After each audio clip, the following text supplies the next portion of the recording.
नमस्कार, आप देख रहे हैं लोक सूचना न्यूज़ और आज हमारा खास कार्यक्रम है। तो इसी में आज हम बात करेंगे पीपा समाज के बहुत ही बड़े संत हुए हैं, महाराज हुए हैं, पीपाजी महाराज के बारे में, और उनके बारे में जानना चाहेंगे कि पीपाजी महाराज ने क्या उपदेश दिए, क्या संदेश दिए और उनके अनुयायी जो हैं, उनके जो लोग हैं, उनके बारे में क्या सोचते हैं। तो आज हम मिलते हैं पीपा समाज के न्याती नौरे में कुछ महानुभाव आए हुए हैं और पीपा समाज के बारे में और पीपा जी के बारे में कुछ बताना चाहेंगे। तो जी महाराज गढ़गागरुन के राजा थे। उन्होंने राजा रहते हुए भगवान भक्ति की जो भावना जागृत हुई है, तो उन्होंने राजपाट त्याग करके काशी गए और रामानंद जी के शिष्य बने। और उनके 12 रानियाँ थी, लेकिन रानियों ने दूसरी रानियाँ जो वो जिद कर रही थी कि आप मतलब भक्ति के मार्ग पर मत चलो और ऐसे हम नहीं रहेंगे।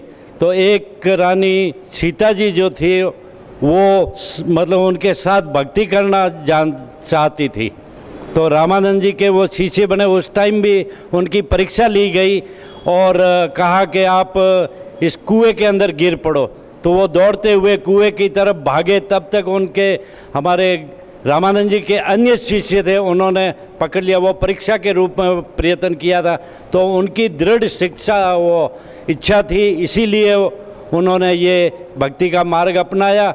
और सीता जी के सपत्नीक भक्ति करना अपने आप में बहुत बड़ी बात है। ये मतलब ऐसा एक ये पहला ही उदाहरण होगा जिसमें हमें बहुत बड़ा गर्व है कि हमारे गुरु महाराज जी इतने बड़े संत हुए हैं ये, और रामानंद जी के शिष्य हुए, कबीर जी और ये अन्य जो थे, ये सब इनके गुरु भाई थे। पीपा जी बहुत बड़े संत थे और उन्होंने मतलब ये नशा मुक्ति और सार्वजनिक काम जैसे कि गरीब को भला करना और बिल्कुल नशा मुक्ति के तो बिल्कुल खिलाफ थे वो।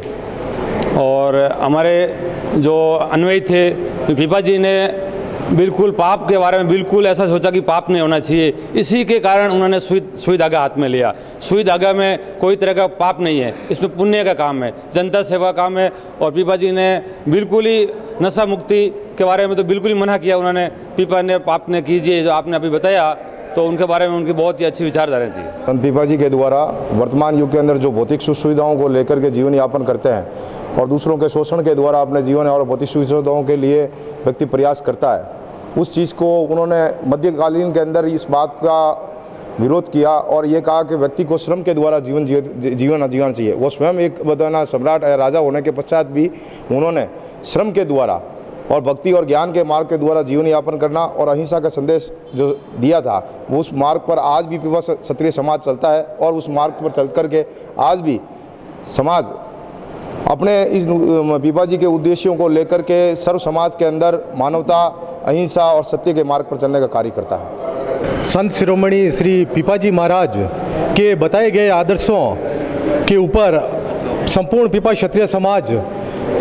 उसी मार्ग पर चलने का काम कर रहा है और उसी के अनुरूप अन्य समाज को भी पीपाजी महाराज के दिए गए उपदेशों को अनुसरण करने के लिए प्रचार प्रसार करता आ रहा है। इसी अनुसरण में इस वर्ष अपने 19 अप्रैल को पीपा जयंती की 696वीं जयंती मनाई जाएगी। उसमें भी हम पीपा संत शिरोमणि पीपाजी महाराज के दिए गए उपदेशों को प्रकाशित या प्रचारित करने के लिए ऐसी झांकियों का आयोजन करेंगे, जिससे जिस मार्ग पर ये झांकियाँ चले उस मार्ग पर छत्तीसी कौम, अन्य समाज भी हमारे संत शिरोमणि पीपाजी महाराज के बताए गए आदर्शों पर चले। यही हमारी मुख्य धारणा रहेगी और इस वर्ष इस मुख्य झांकियों का उद्देश्य यही रहेगा। संत शिरोमणि महाराज पीपाजी गढ़गागरुन के राजा थे। उन्होंने राजपाट त्याग कर संत वृत्ति धारण की। हम उनके शिष्य बने जो पीपा क्षत्रिय कहलाए। हम पीपा जी के हर मार्ग पे चलने को आज भी तैयार हैं, पहले भी थे। और हमने जो सिलाई का काम किया वो पीपा जी के मार्ग पे चलने का ही एक रास्ता था। तो आज भी हमारा समाज सिलाई का कार्य करता है और उसी मार्ग पे चलता है जो संत पीपा जी महाराज ने कहा था। बोले पीपा जी महाराज की। पीपा जी की एक बात मेरे को याद आ रही है। पीपा जी ने अहिंसा के बारे में कहा था कि जीव मार जौहर करे, खाता करे बखान। पीपा प्रत्यक्ष देख ले थाली में मसान। तो वो जो अहिंसावादी थे और समाज सुधारक भी रहे हैं, उन्होंने कई कुरीतियों को मिटाने का काम किया है। बात करें तो उन्होंने अहिंसा का संदेश दिया, समाज सुधारक का संदेश दिया। आज आवश्यकता है, आज पीपा समाज जो है शहर में उनकी जयंती मनाता है और यही संदेश, यही पैगाम देता है। शहरुद्दीन खान, लोक सूचना न्यूज़, जोधपुर।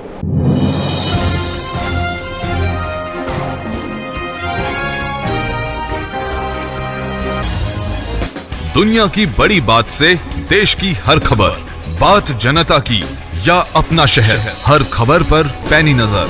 अब राजस्थान की आवाज पूरे देश में, देखिए इंडिया के साथ।